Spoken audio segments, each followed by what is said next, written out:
Ladies and gentlemen, welcome back to another edition of Fusion of Honor, where we talk about everything that happens on MLW Fusion and Ring of Honor. Now, the past couple of weeks, because MLW has been on a little bit of a hiatus, it has been definitely the scales of equality, of fairness, have been in favor of Ring of Honor. This week, it's so lopsided. There, we didn't even bother to bring out the scales. It's like a seesaw. Yeah, we just said the fat guy on the seesaw. we just said, fuck it, and it's full Ring of Honor, because of course we have to talk about Ring of Honor's 2 nights of Glory by Honor and all of the incredible fallout that happens because of that pay-per-view. Now, I was unable to watch night 1. I did watch night 2. Luckily, I have a co-host who not only watched night 1, he was there live and in living color. He did not watch night 2. So, Fusion of it kind of works. It kind of makes sense. Everything comes together. But who's that co-host? Well, you're staring at him, ladies and gentlemen. Of course, I am talking about the three-time baby-making champ. This is Ness. Sir, how are you doing today? Doing mighty fine. True heels. What is the deal? We had a major weekend of Ring of Honor last week. 2 nights, Glory by Honor. Was great shows both nights. So yeah, definitely ready to whatever you guys didn't see, miss. If you have Honor Club, or not that I could probably say this, but I'm gonna say it anyway. Any streaming services that you can just go online and watch any of these matches, I suggest you do so, because both nights were great. Yeah, I was as you were talking, I was like, why did I not watch Glory by Honor night 1? And then I realized I have actually a very good excuse as to why I did not watch. Yeah. Because I was in the United Center. I was there for that incredible return of ROH alumnus CM Punk, but who also name dropped ROH. Yeah, during that promo. But let's talk about this night 1 of Ring of Honor, Glory by Honor, and there were some matches that I was looking forward to seeing or hearing about. I kind of wanted to know what happens with EC3 and Brian Johnson, and I definitely wanted to know about the Ring of Honor Pure title match between Gresham and Rhett Titus. But I know that you're going to tell us all about that, plus the world title. So, Ness, give us your MVPs, your LVPs, your out of 10. What was your match of the night? Just give us your overall thoughts on night 1 of Glory by Honor. Like, honestly, it's hard because it was such a great show. I can say this though, my LVPs definitely Allure. They got demolished by Vita Von Star and her surprise partner, and this shocked the hell out of me. Oof. Max the Impaler, which is weird because that's more of a babyface thing. Yeah. And Max comes off like a monster heel, so for her to like lend her services to another heel against another group of heels, it just was kind of weird. But again, at the end of the day, the Allure are a little bit more heelish in their ways, so it was kind of like a comeuppance for them. So yeah, they're definitely my LVPs. My match of the night, oh man, it was a couple. But I'll just go with one. I want to say Violence Unlimited versus LFI, because it was just brutal. It was a lot of carnage going on there. Just exactly what we expect between both teams. Ty Sinclair doesn't give a fuck about rules when it comes to LFI, and that match definitely showed it. My MVP, I want to say, I guess I'll go with Bandido for retaining the title, and when a lot of people thought that he might just be a transitional champ. To flip Gordon, and I'll say this only because it was like, I don't want to call it a fluke because I'm a huge fan of Bandido, but it just didn't. It caught a lot of people off by surprise that he beat beat Roosh. So fair. it might have been like you know, and they've been kind of building Flip up, even though he's taken a few losses, but you know, they tried to make him make sense in a way. So having him beat and actually retaining his first title defense, yeah, I gotta give him his props for that. Oh, also the pure title match, a fucking clinic. Those guys put on a hell of a match. But it doesn't even surprise me. It's the foundation, Jonathan Gresham, and even Rhett Titus. He's just been, since under the foundation gimmick, he's been on a tear. Like any other gimmick he's had before this, and just like him being a wrestler, he's just like another guy. I really feel like he's been a pillar of the foundation, literally a foundation of the foundation, and like he's just a whole new entity going forward with the foundation. So yeah, the match of the night, LFI versus Violence Unlimited. My MVP, I'll go with Bandido. LVP, The Allure. But again, if you guys haven't seen night one, you want to go out of your way, and even the other matches were great too, like the Briscoes versus the Righteous. What else? What was the other match? EC3 versus Brian Johnson. It was unfortunate Brian Johnson actually got injured that in that match. I think I don't know what he dislocated. I don't know the bone exactly. It was in his hand though. So it's unfortunate. He lost the match and got injured. So that kind of sucks, but you know, that it's he made up for it with his personality going forward. Gotcha. Yeah, it sounds like there was a lot to like about night one. I do want to ask, was there any kind of tension in that foundation match? Like anything, particularly with Gresham? I don't really want to call it tension, because like at the end of the day, of course, you know, they're partners and you know, partners, friends, whatever you want to call it, colleagues. But at the end of the day, like when you're in the ring and that bell sounds, your opponents, you know, regardless of who would have won the match, the title was going to stay within the foundation. But you know, Jonathan Gresham is just like, I feel like I'm the best, you know, regardless of being in a group with other phenomenal wrestlers. He's going to feel that he's the best in the group. And I'm pretty sure those other guys feel that same way too. But at the end of the day, it's just like the wrestler mentality in the individual is like, well, I'm not going to say I'm not better than the next guy, regardless of us being friends or on the same team, anything like that. So I think it comes off like aggression or tension, but at the end of the day, it's just more of a mutual respect for the craft and bettering themselves. Gotcha. Yeah, like I said, it sounds like there's a lot to like about night one, and there's a lot to like about night two. But right before we get into night two, I want to remind all of you guys, when we're talking about likes, we like when you hit the like button, comment, share, and subscribe if you have not already. It allows us to do all the things that we like to do for you, which is make these videos. And let's talk about some of the things that I liked about night two. And part of the reason why I asked about tension with Gresham and Titus and just Gresham in general is because one of the matches that stood out to me was the 8-man tag team match between the Foundation and Violence Unlimited. During the match, Gresham repeatedly calling out Brody King to the point of smacking Brody King in the face. And it's just, I mean, it's generally hilarious because Brody King's just a big guy, but particularly because of Gresham, like it was just like, wait, what are you doing? And Jay Lethal trying to be the voice of reason for the Foundation team to bring them back in and say, hey, look, I have been in the ring with Brody King one-on-one, and I got my ass handed to me. We need to have a game plan. We need to stick with the game plan. And Gresham was just kind of like, no, I'm the pure champion. Like, I don't think you understand. So that's one of the reasons why I wanted to ask about that. That was a really, really great match. I liked the match itself was all right. It's Flamita and Flip Gordon teaming up against Mark Briscoe. I forget exactly why Jay Briscoe could not be there, but it was they said COVID protocols. Okay. So Mark is looking for a partner, and in the backstage area, Brian Johnson's just like screaming his head off. So he says, you know, you're booked, kid, and he smacks Brian Johnson, and that's how we get Brian Johnson and Briscoe. The match was all right.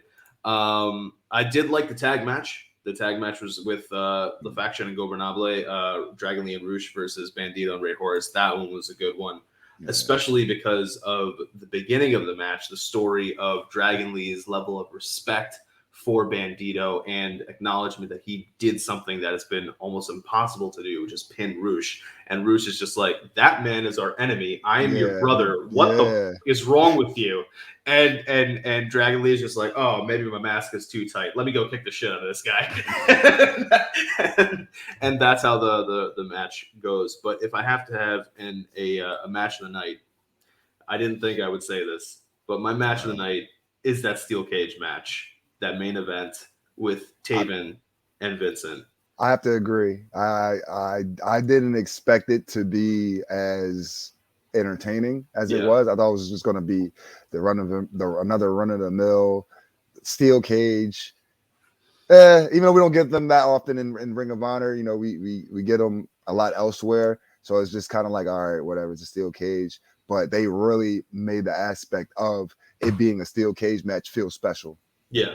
And the fact that Taven's world championship opportunity was on the line, that I think was really good. And if this is the final match of this 7.5 year long feud, like I feel like they've been feuding for longer than CM Punk's been gone in wrestling, but that's, you know, that just might be me.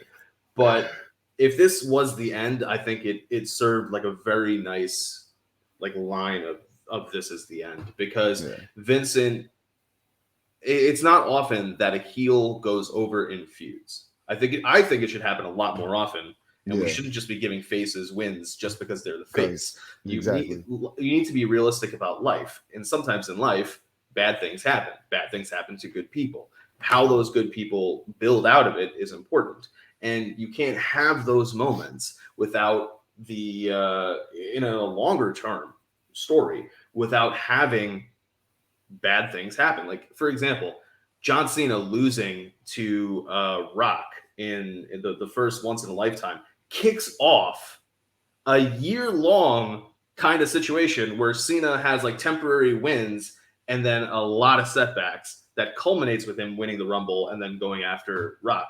But if he just started winning all of the feuds in between Once in a Lifetime 1 and Once in a Lifetime 2, Once in a Lifetime 2 doesn't mean as much. So having Taven lose this feud is really important for Taven going forward, but it's also super important for Vincent, because now Vincent has a bigger air of legitimacy, especially when he's a guy like just doing this shit. Like he can at least be like, well, I beat Taven in a steel cage, man. Like, you got to understand, man. You don't get it. And now he has a world title opportunity in his back pocket. I don't think he takes as long as Flip Gordon to cash in. But I think that Vincent versus Bandido is a really, really interesting feud just because of what Bandido represents as a face and what Vincent represents as a heel. So I think that was well done. My LVP... this one was a little hard, but then when I thought about it, I was like, no, it's kind of obvious for me, was Chelsea Green and Willow, because they should not have lost that match. I'll get into Roxy and Miranda Alaze. Well, not so much Roxy, but as we're progressing in the show, I'll give my thoughts on that match. I felt like was Chelsea Green's and Willow's to lose. Chelsea Green came in as the more experienced of the two by far. Willow came in as this person that is unmovable compared to Roxy and Miranda Alaze, and it is basically a tease for what's going to happen on Ring of Honor TV. But it made me feel that these two are going to be the finals somehow, some way. Or I think they may be facing each other next. Either way, it made me believe 100% that Roxy is going to be in the finals somehow, some way, by hook or by crook. She is going to get there, because there is no reason why she is beating Chelsea Green, who is now arguably the biggest star of your women's division in a tag team. Even in a tag team match, it just should not be happening, particularly because Chelsea Green is still coming back. She's still relatively fresh coming back to the scene, particularly in Ring of Honor. So match of the night, I give to the steel cage match. MVP, I give to I'd probably say Vincent and Taven combined, because I didn't expect that match. I didn't expect it to be as good as it was. LVP, I would give to Chelsea Green and Willow. Did you see? I don't know if you follow her on social media or just if you've seen her. Willow got fucked up after that. Yeah, I follow her on Instagram. Yeah. Her eye was just crazy. Which is worse, her eye or Matt Hardy's face? Well, I'll say her eye only because she compared it to one of the Avatar Last Airbender characters, and the guy was Zuko. She's Zuko, and then she put the side by side up. I said, shit. Okay, yeah, that's pretty fucking bad. Matt Hardy, he's indestructible. You know, he can take the hits and he'll keep on going. He can fucking kill Matt Hardy. Yeah, you can't kill Matt Hardy. So we're expected to see shit like that from him all the time. But Willow, yikes is right. Yeah, that was I mean, the match itself was good though. Yeah, I will say that, and I think that is a great way to transition into this week's Ring of Honor TV episode. And here we have two of our quarterfinal matches for the world title tournament, the women's world title tournament. We have Roxy taking on Quinn McKay, and we have Miranda Alaze taking on Nicole Savoy. Now, this was interesting because they had to find a way to get a little bit of heat behind a match of two baby faces with Quinn and Roxy. And they did a little bit of the classic misunderstanding of one person saying something that could be taken a certain way, could be taken a different way. And it just so happens that Roxy insinuates that, Roxy says that she wanted to face Quinn McKay versus Mandy Leon. And Quinn McKay takes that to say that Roxy feels as though facing Quinn McKay is an easy win because Quinn McKay is such a rookie. Roxy's trying to say, no, it's because, I respect you a lot. However, her music starts playing, and so she can't get those words out, apparently, and she has to leave, and Quinn's just like, well, all right, now I got to try to beat your ass. And she does try really hard. This is a good match, and I'm surprised yet again by Quinn McKay's performance, and I want to say that a lot of that prodigy talk for Roxy, like, you're starting to see it more. You're starting to see her be more assertive in the ring. You're starting to see her show that level of confidence. She did have a moment where she kind of botched I think she was trying to get up on the top rope, and there was a little bit of a miscommunication or some struggling there. But for the most part, she has done a very good job of getting herself over as this kind of lead babyface. And it's great because there are a lot of really strong heels in Ring of Honor. They're both members of the Allure. There's Max the Impaler, and there's Chelsea Green, who I think is turning sooner rather than later to be one of the initial challengers for whoever wins that women's world title, who I really do believe now is going to be Roxy. But Ness, what did you think about this match? All right. So exactly what we thought going into it. Quinn winning didn't make sense because she is still young in her career, so to speak. Roxy, again, as young as literally as she's 19, as young as she is, she's a legit veteran. She has years experience. Going into it, like you said, they had to create some type of tension.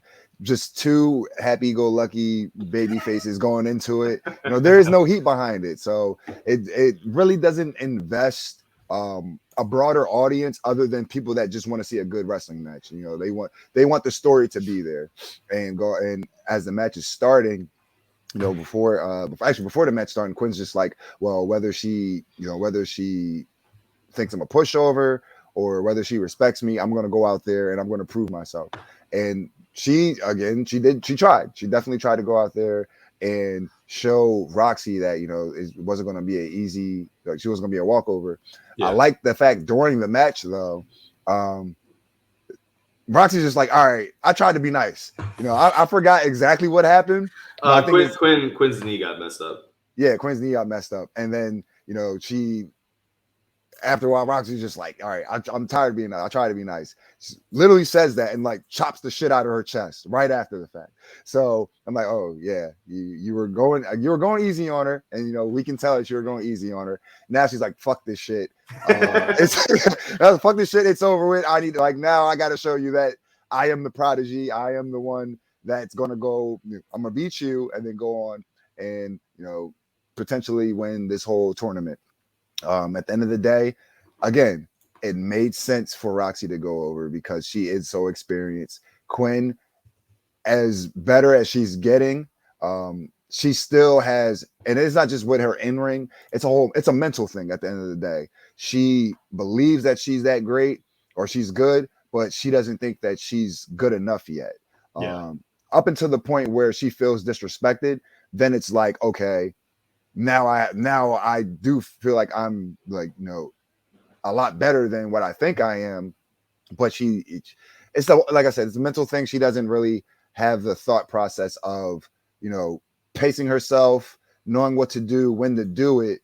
It just seems like it comes in spurts. Like 1 minute she'll know what to do, but then like pander to the non-crowd that's there, you know, or won't follow up on a move when she has somebody dead to rights. So she does have a lot more experience to gain. But again, Roxy, someone that's been to the dance many a times, pretty much at this point, the face of the women's division or one of the faces of the women's division. She knows what to do. She has all the experience in the world, has definitely been putting on great showings in all the matches since the inception of this Women of Honor's tournament and just the Women of Honor division all over again. So at the end of the day, she picked up the victory. They embraced after the match because again, as the miscommunication there was, you know, there still was a level of respect during the match. Even when Roxy was like, all right, now I try to be nice, and you know, she starts wailing on her. It wasn't in like a heelish way. It was more of a I was giving you a chance to compete with me. Now I have to show you that I'm better than you. You know, I got to show you and the world that I'm better than you. So at the end of the day, we're not mad at that decision because again, it makes the most sense. Makes the most sense of going over Quinn. This can be something good for Quinn. Who knows where they're going to go with her as far as her story. It's another stepping stone for her to get over, another obstacle, hurdle for her to jump over. Because again, she's still learning. Has the support of not only the fan base, her colleagues, and Ia Riccaboni and Caprice Coleman. So as much as those plates that we talk about, as much that is spinning just within the women's division, especially for this story alone, we have Quinn, we have Roxy being pushed. You know, it's a lot of stuff going on just within this match alone that all of it made sense with the result. Yeah, and opening up week by week this week,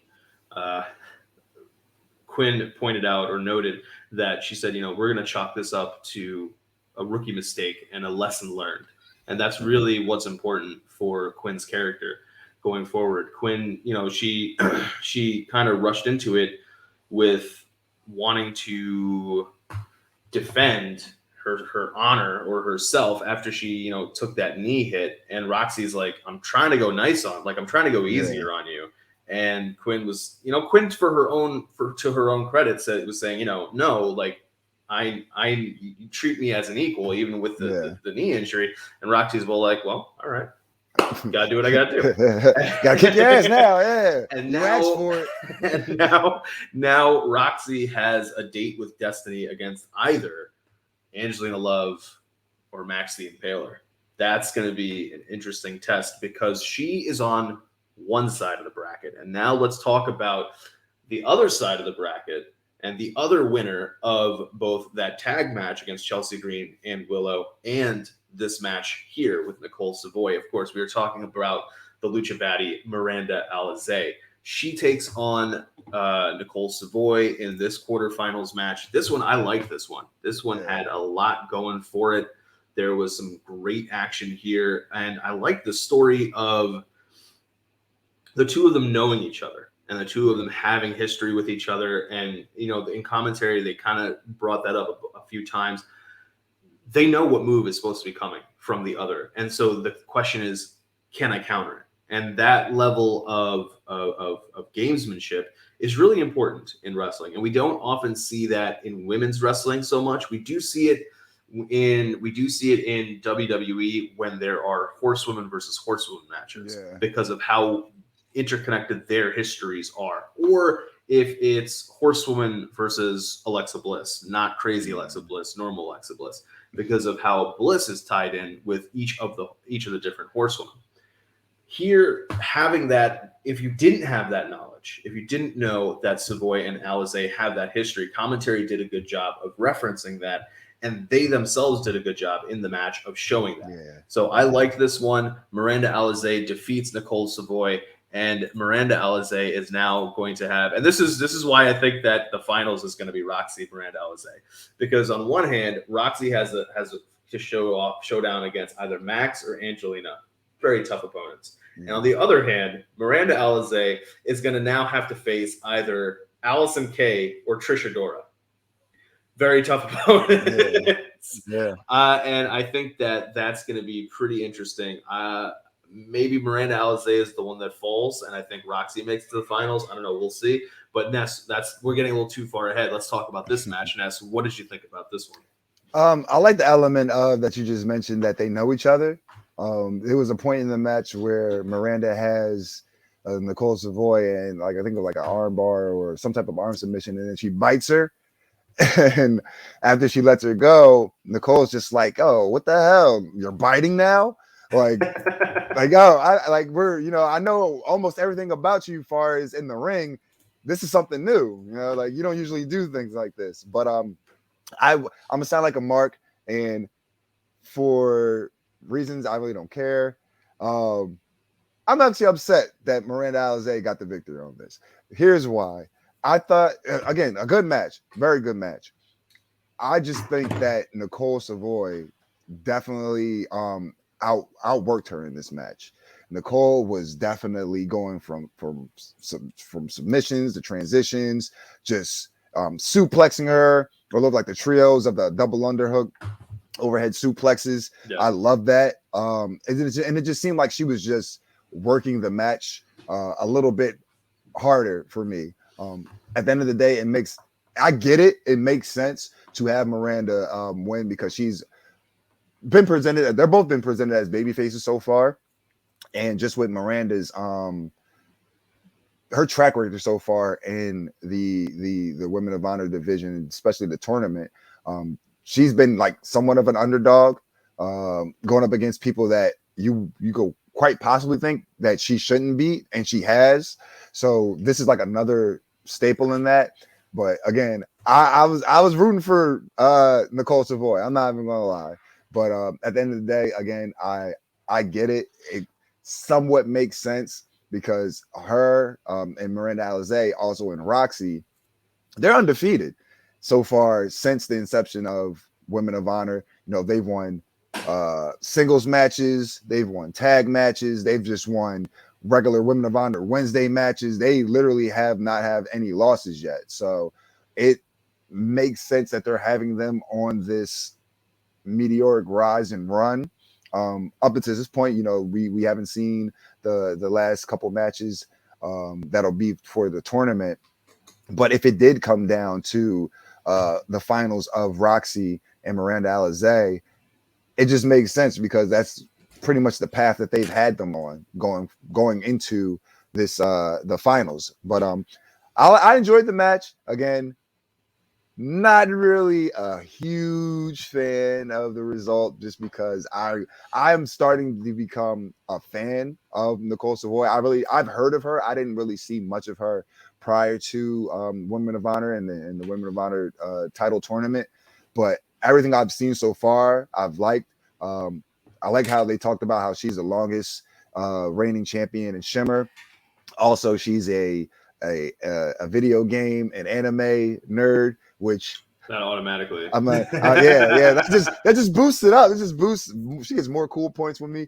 And again, I am a fan of Miranda Alaze because that's somebody else that I wasn't familiar with prior to this. So again, I'm not shitting on her or anything like that. I think she's amazing talent. She put on a mask, so yeah, and I can't even hate on that either. She's a luchadora. So, and if you guys, if this is your first time tuning in, I'm a huge Lucha Libre fan.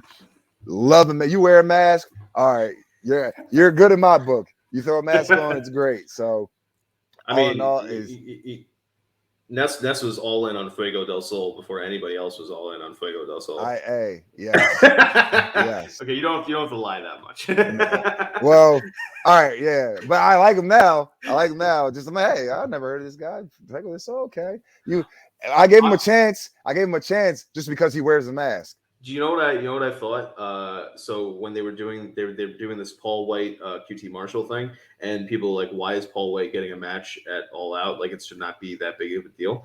What I thought was when QT was bringing up the fact that White's Big Show's injury history and was showing all that stuff up on the screen, what I thought they were going to do was I thought that like next week or the week after, Big Show was going to say that he's not medically cleared, but Tony Khan is letting him choose his replacement.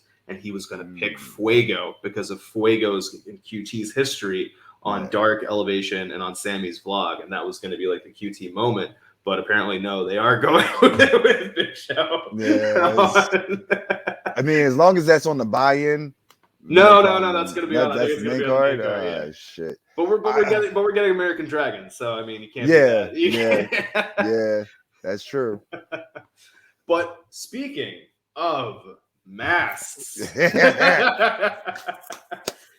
Yes, this main event I've marked out. And speaking of Ness's love of car crash matches. Oh yeah. The only person I think who may love car crash matches more than Ness when it comes to true heels is maybe Chris. Because Chris just loves shit getting destroyed. Yeah. Which happens a lot in Impact, which we cover. So that's true. Definitely. That is true. But here tonight on Ring of Honor tried to borrow a little bit of that Impact magic when they have Flamita. I don't like saying Demonic Flamita. I think it's dumb. You don't have to. They're trying to make it a thing. It's not a thing. It's just Flamita. Yeah. It's not a thing at all. There's nothing demonic about this person whatsoever. Flamita versus Rey Horus in a no disqualification match. This one, I was like, well, all right. I don't see much no DQ stuff happening. And then they kind of shifted a little bit. And I was like, that's some good no DQ stuff happening. Yeah. We've got chairs involved. We've got a table involved. We've got some great spots involved. I think they used the so I don't think that the Flamita, Rey Horus, and Bandido story is done at all. And I think that what they did on this episode was kind of teased what will be. And that's why, as much as there was no DQ stuff, it wasn't as much as you might expect.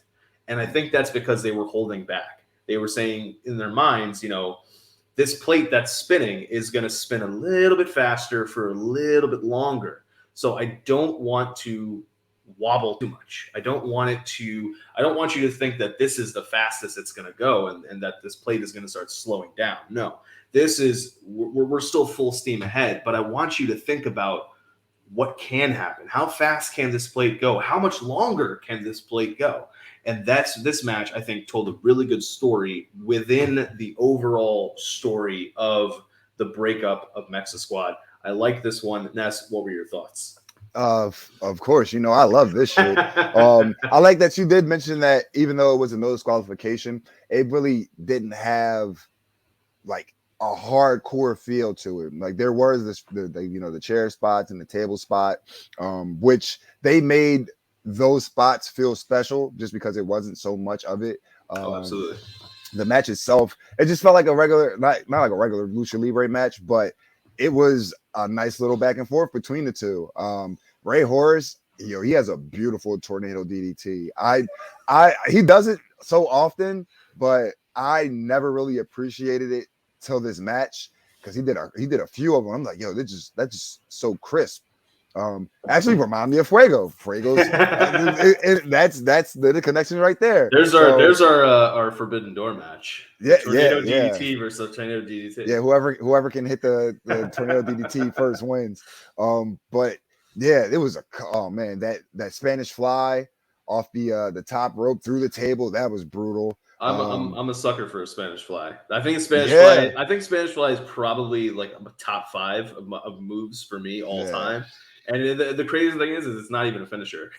It's not like, especially that, like, and the way that they did it. He didn't even finish the match with it. He followed up with something else, which, you know, in psychology, he didn't even try to just go for the pin right after, then do another move to finish him off.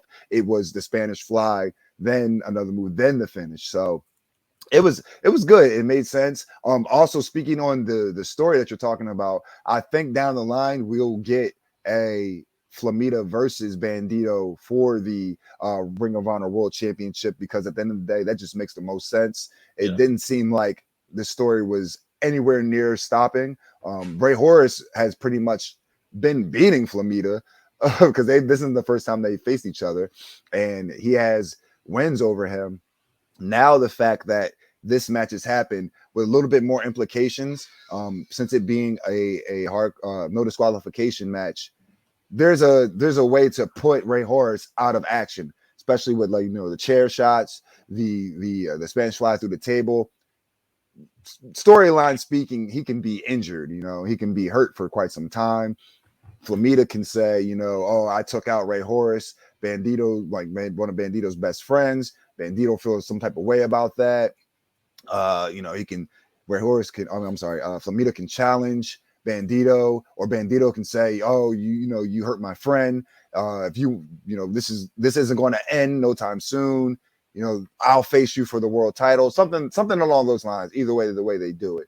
So that is a way that spinning plate, whenever it ultimately stops, it'll stop for good reason, you know. Yeah. So we're just waiting. I'm not at this point. Now I'm just waiting for, because Bandido has a lot on his plate, ironically, so to speak. You know, he just had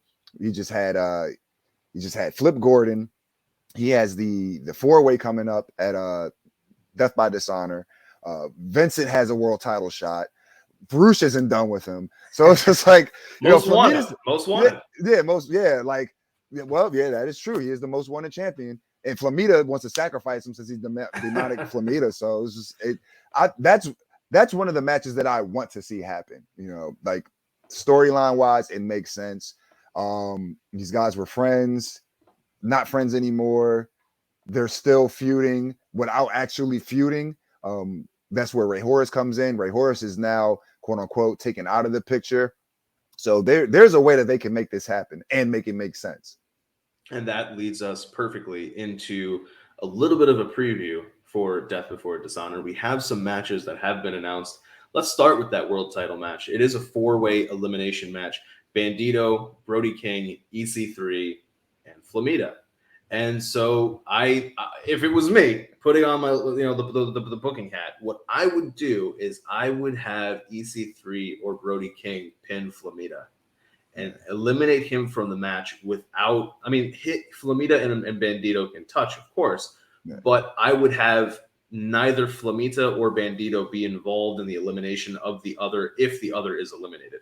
Right. And so that way you preserve the match and the singles match, and Flamita has the bone to pick saying, you didn't beat me. It was Brody or EC3 who beat me. Yeah. I want that one-on-one shot against you. And they can build out from there. We also have announced the Pure Rules match that we all have been waiting for. We all have been waiting for this one. Jonathan Gresham versus Josh, no longer the Goods, now the technical beast, Woods. I think this could be the moment when that Pure title finally changes hands. Yeah, that's like a year. That's why I wanted to ask you about Gresham on night 1, because I didn't see night 1, but in night 2, the level of ego and kind of cockiness, like the smallest member of Foundation was writing checks for the rest of the foundation to cash. And the rest of the foundation was like, well, why are you doing this? Like, hold on, man, hold on. And Gresham was like, do you not see this championship? Do you not see how good I am? Like, come on, I can take Brody King. And Brody King's like, what is going on here? This isn't a pure rules match, buddy. We now know that Shane Taylor Promotions is that we're getting a 6-man title match that we didn't know we needed. We are getting Shane Taylor Promotions versus LFI, Dragon Lee, Kenny King, and Roosh. That's going to be a nice one. We are getting another 6-man match where Homicide, Dickinson, and Deppen are issuing a challenge to any pure wrestler, past, present, and future, whatever that means, to a 6-man tag team match at the event. We have no idea who it could be. We have no idea if it's going to be a pure rules match at all either. Yeah, I was going to ask like that. Yeah. That wouldn't make not that it wouldn't make sense, but I don't.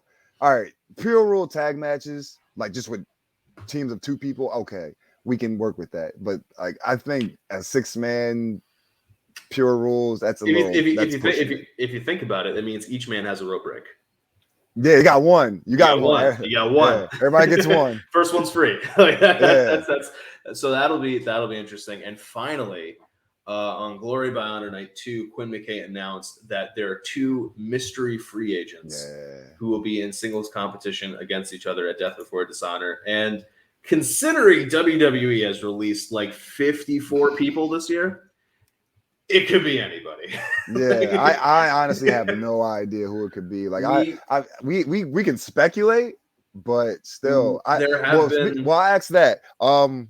Out of all the people that have been released recently, they would still have their 90-day no compete clause, unless.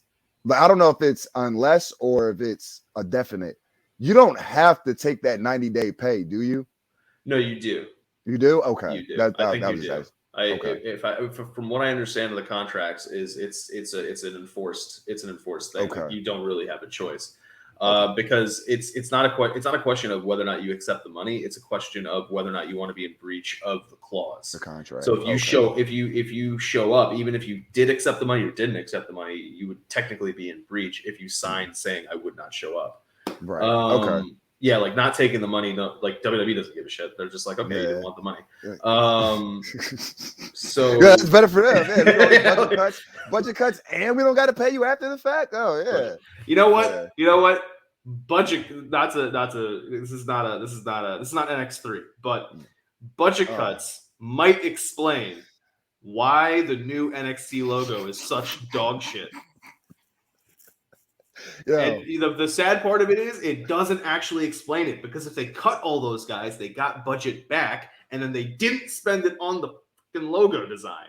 It looks like it's Dynamite Jr. That's exactly what it looks like. The funniest thing was I saw a video where a guy like put it up on his computer screen and was showing how when you have 3 letters, you expect the middle letter and the middle of the middle letter to be like the symmetrical middle point of the overall logo, but it's actually not. It's slightly it's to the left. It's to the left on the X of NXT. And then also, like, if you look at it, because they put that like triangle on the T, it's not symmetrical on either side either. Like, it's not, because they put the T that's the triangle that's supposed to be on the T, that's on the T that's supposed to be on the N is at the bottom of the N. So there's if you block off the space from the left hand side and then you try to take it to the right hand from the right hand side to the left hand side, it doesn't fit properly. No. So I don't know who was in charge of this. But all these budget cuts is not helping. No, it's not. Not at all. You guys will hear more of my thoughts about that on the next story, because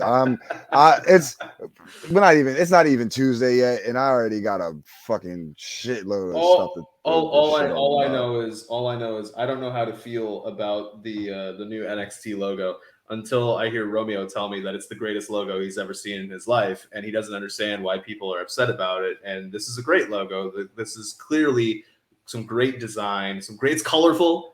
Romeo's going to say that it's colorful, that, it evokes some strong imagery, some strong reactions, as you would expect WWE to do. So in his book, the logo is a home run. It's a home run, guys. Come on.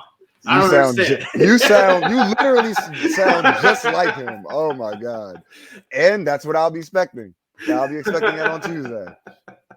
But yeah, Shit. I thought I had, when I was watching night 2, I thought, wow, what if it is one of the persons involved is Buddy Matthews or Buddy Murphy? But from all reports, he is. You're still going to be seeing him Yeah, because he's he's going to be on Blunt Impact.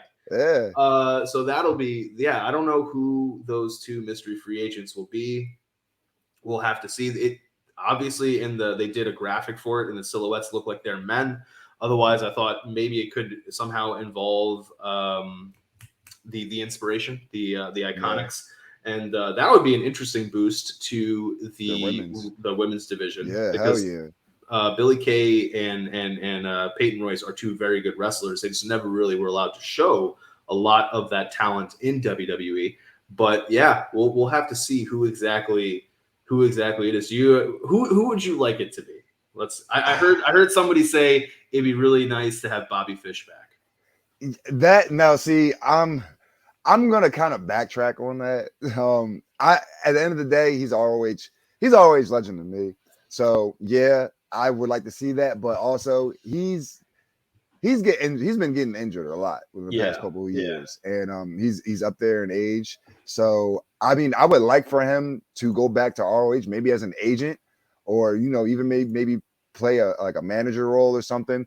I wouldn't mind him going back to compete, but that's not really what I would want him to do.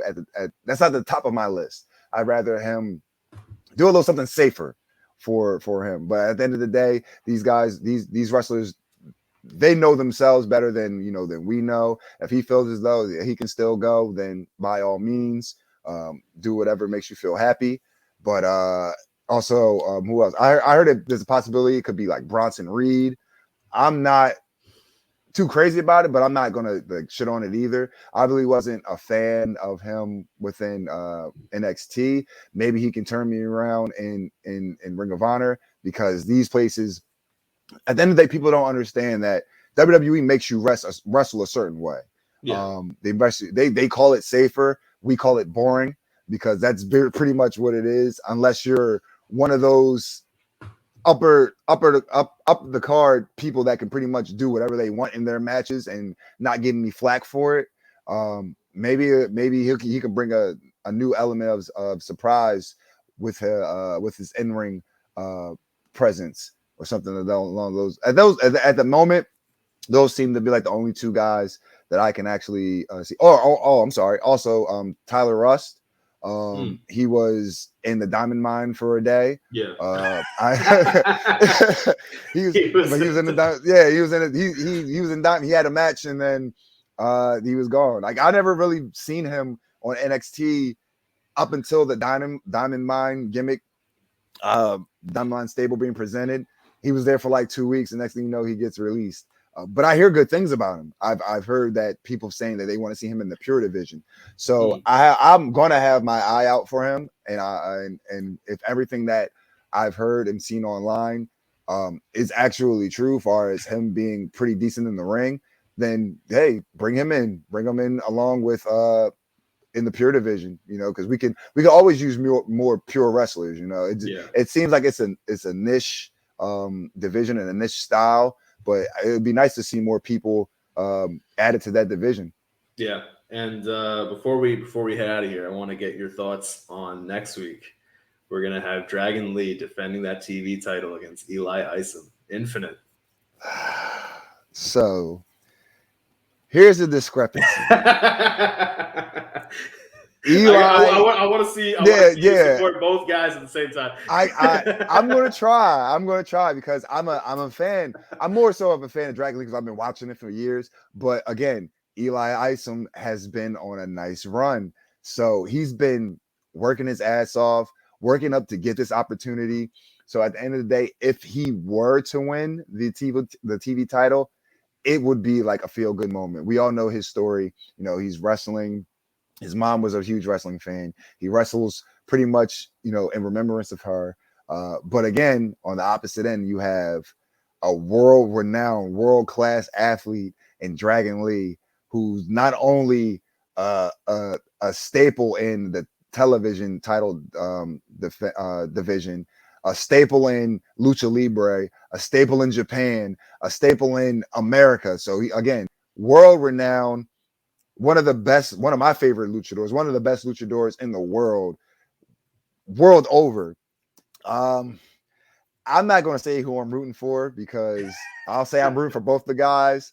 Again, at the end of the day, whoever wins, I'm not going to say who I want to win. I'm going to tell you who I think will win, and that's Dragon Lee, because again, he has that more, little bit more experience. At the end of the day, that kind of really doesn't matter as far as the men's division. The women's division, the experience is, they've been shown that, yeah, that experience really means something. Because again, at the end of the day, we didn't think that Bandido was going to be Roosh. So, it just comes out of nowhere. That can possibly happen with Eli Isom getting the win over Dragon Lee. But again, at the end of the day, who I actually think is going to win is going to be Dragon Lee. All I'm expecting out of this match is to be a fucking banger, potential match of the night on this episode of Ring of Honor that's coming up. And I just want to see how both guys fare. I want to see Eli Isom against this caliber of talent. I think he's been going against guys either below his ability, in-ring ability, or somewhat on the level of his in-ring ability. No slight to him. Dragon Lee obviously has more experience and is a little bit better. Not even a little bit better. He's better. Dragon Lee's better at the end of the day. I'm not even gonna pull punches with it. Dragon Lee's better. But now Eli Isom has to reach that level of Dragon Lee's potential and Dragon Lee's ability to match up with him, to show, one, that he can compete with him, two, that he can possibly just beat him, make the haters or the naysayers, silence them. All he has to do is put on a great match. At the end of the day, we all know that it's booking, it's a storyline, wins, and they're making wins and losses matter, but it's your performance that's really going to get, like, he can go out there, put on a 5-star match with Dragon Lee in a loss and still have his stock skyrocket, Oh yeah. So then he can go out there winning a shitty match and people are just like, well, what the fuck? Why did you guys have Dragon Lee drop it to Eli Isom? So I'm hoping that he goes out there, they have a great match, and then he'll get the respect he so rightfully deserves after the fact. But I whoever wins, I'll be happy. And that's something that we're going to be looking forward to, especially because after next week's episode, we will also know who is the opponents for who are our opponents for for Miranda, Alaze, and for Roxy. So, guys, thank you so much for tuning in. We appreciate it once again. Ness, tell the people where they can find you, sir. You guys can follow me on Twitter and Instagram at skinny__Kravitz, and right here on the True Hill Heat YouTube channel, one half of Fusion of Honor, where my man StatKing, the man of 1,004 numbers, also the man of 1,004 shirts. Gotta give my man StatKing a huge shout out. He got everyone that wanted one, the whole True Hill Heat YouTube channel team. There's the CM Punk shirt that he's wearing right now. This man has a lot of staying in Chicago, because even when I was late to saying, hey, I wanted a shirt. Our man was able to go back, get another one after getting about 20,000 other shirts prior to me asking. So yes, huge shout out to the StatKing. You can also catch me on Blunt Impact and Joints Jabronis with Chris G. You can catch me on the newly revamped NXT review, NX3, with once again Chris Oh man, G. that's horrible. I'm looking in on StreamYard that the logo, how you guys have that set up. We have to review. You're gonna have to change the logo. We got to redo everything, bro. You guys are going through the same changes that WWE is going through. No more independent talent. Nobody, That's ironic, because we got to redo our logos. We got to redo our entrance video. We might need a new theme. Can you give us? We're gonna need a new theme now. No, it's just like we should tell Romeo that just like NXT, we're not gonna have anybody over the age of 30. as part of NXT. That means it's only going to be Chris G. Chris G's going to be the sole person doing it, because it's like Romeo. Well, Romeo's older than all of us, and I'm 32. So Chris is like 28, 29. I believe he's 29. Yeah. So he has like one more. He's year. he's almost aged out of the system. Yeah. So yeah, we're getting released, and it'll all just be another Chris G review. Oh man. Chris right now somewhere his ears are burning. He's just like, wait, what? What's going on? I'm gonna definitely have to talk to those guys. We got to revamp everything now because it's fucking shit. Well, I mean, I think you guys have a little bit of time, because I don't think they're gonna release or call up Ciampa and Gargano and like those kind of guys yet. I did see some kind of report where they said Gargano is going to be the top heel going forward, and that just made me laugh, because not that I have anything against Gargano as a heel, right? But the man is a born babyface. Yeah, like he can be a heel, he can be an effective heel. The Way are pretty good heels, but the he's man's like 5'4". The man's bread and butter is being a babyface. I don't understand it, but we'll have to see. And a lot of people aren't even sold on him being a heel too, because when he has a match, he's Johnny Takeover. Yeah, my problem is I can't really speak to his effectiveness as a heel, because after I stopped watching is when the Way, he turned heel and everything. So I don't really know how effective he really is as a heel, but I know that as a face, he is probably a top 5 face in the history of NXT. Yeah. So definitely. Yeah. We'll have to see. It's just it's what I think is really sad though, how fast after years and years of dominance, how fast Undisputed Era just died. And not even from a storyline perspective. Kyle and Cole started feuding. They just released Fish. They had him strong off of TV. Then they put him back on TV with no mention of anything that's of how he feels about Fish and O'Reilly. And now Cole's gone. Yeah, it just seemed like, at least when like the Shield broke up, that was a nice rolling storyline, because they kept the guys going, and they actually kept going for years. Actually, now you think about it, when it happens to the fucking Undisputed Era, only Cole and O'Reilly are feuding. Like you said, Fish gets released. They tried to throw him in there. They pretty much said no. Kyle's like, no, I'm doing this on my own. Don't worry about it. Like, you can go do whatever the fuck you want to do. So they pretty much pushed away the other members. But at least when like the Shield broke up, they still were all intertwined some way going forward. So that's probably like one of the only times that I can say the main roster did something better than NXT. Well, I mean, we'll shoot NXT some bail and say that they will always handle the Shield better. Oh well, yeah, of course. Than pretty much anything else. Well, yeah, that is true. But that's true.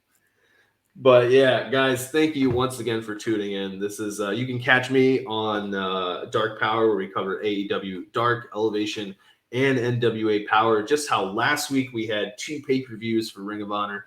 This week we now have 2 pay-per-views for NWA. We have NWA and Power tonight, where we are recording this on Saturday, and then we have the 73rd anniversary show on Sunday. So it's going to be a lot of NWA stuff to watch and look forward to. Chelsea Green, speaking of which, will be part of the NWA women's pay-per-view. She's going to be part of, I think it's I can't remember right now if it's a gauntlet match or a battle royal.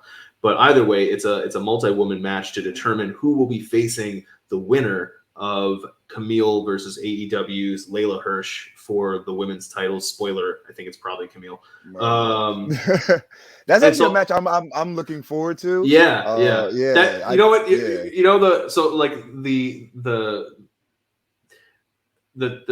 Wait, did you watch night 2 or no? Yeah. Okay, like that was like Hirsch and Camille is Gresham and Brody to me. Like where Gresham's just like, no, fight me. Fight me. And Brody's just like, do you really want me to fight? Like, do you really want this? It's like putting the head on the forehead of the smaller person. They're just like, But here we do have the legit shooter, Layla Hirsch. So I'm not gonna take anything away from for Mercer. It's kind of funny because in both situations, the bigger person is the powerhouse and the smaller person is like the pure technical wrestler. Yep. But we'll see how Ring of Honor's Chelsea Green does in the Battle Royale. I think that she is going to be the winner, and she's going to face Camille the next night at the 73rd anniversary.